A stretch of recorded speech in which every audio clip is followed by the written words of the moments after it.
Bonjour à tous et bienvenue dans ce DB Times un peu spécial puisqu'il sort le jour de Noël. Alors pour l'occasion, je tenais à vous souhaiter de très bonnes fêtes, que vous fassiez Noël ou pas, que vous soyez en famille, entre amis ou bien même seul, je vous souhaite de passer une très bonne fin d'année. Et pour vous accompagner dans ce moment, je vous propose un petit tour d'horizon des actualités qui ont secoué Dragon Ball durant la période de Noël justement.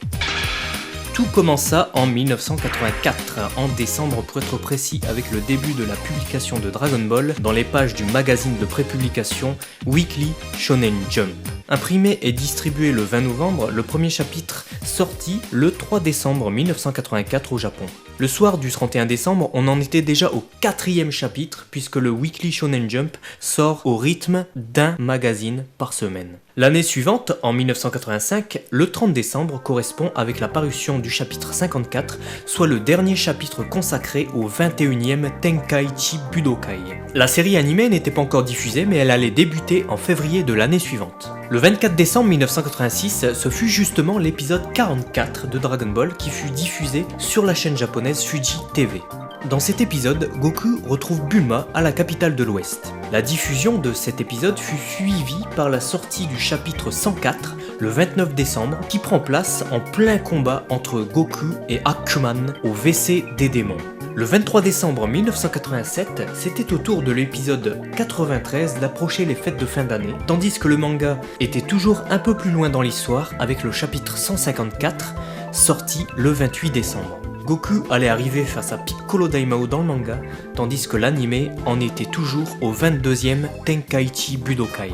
Avec cet épisode 93 de Dragon Ball, il n'y eut plus d'épisodes durant la période de Noël et du Nouvel An, car des programmes spéciaux étaient diffusés en lieu et place des séries télé jusque début janvier sur la chaîne Fuji TV.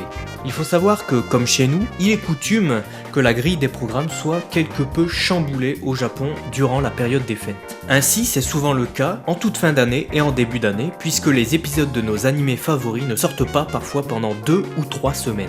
Il fallut attendre le 22 décembre 1993 pour avoir une date de diffusion proche de la période de Noël, avec l'épisode 211 de la série télé Dragon Ball Z, qui marque le début du combat entre Goten et Trunks lors du 25e Tenkaichi Budokai.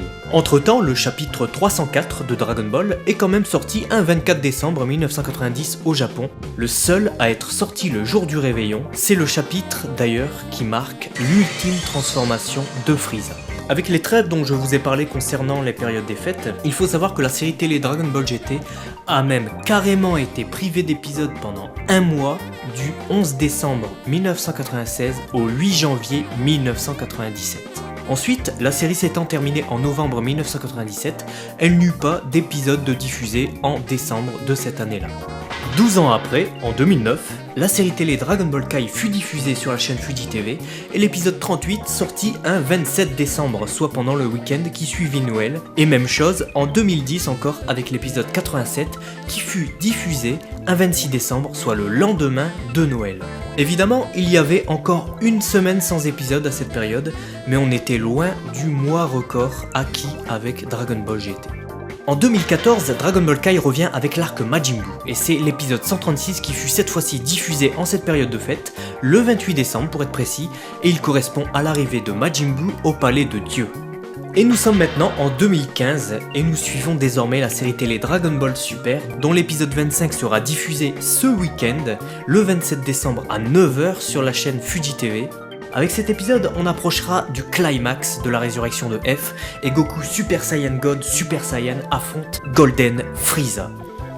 Outre l'apparition du manga dans les pages du Weekly Shonen Jump et la diffusion des séries télé, cette période fut également synonyme de sortie dans le commerce pour les mangas Dragon Ball. Ainsi, le tome 33 de l'édition Tankobon est sorti au Japon le 26 décembre 1992, tandis que les tomes 3 et 4 de l'édition Kanzenban, à savoir la Perfect Edition, sont sortis le 28 décembre 2002 au Japon. Et enfin, le 25 décembre a quand même eu droit à une date de sortie, puisque ce fut la sortie du Cross Epoch, le fameux crossover entre Dragon Ball et One Piece dessiné par Akira Toriyama et Eiichiro Oda, est sorti donc le 25 décembre 2006 dans le Weekly Shonen Jump 4 et 5. Voilà, cet épisode spécial fête de fin d'année touche à sa fin et j'espère qu'il vous aura plu. Mettez un pouce vers le haut pour le faire savoir et sachez qu'il y aura également des cadeaux à gagner puisqu'on organise un concours tout spécialement pour vous et que vous pouvez retrouver sur le site, sur Facebook, sur Twitter et sur tous les réseaux sur lesquels nous sommes présents.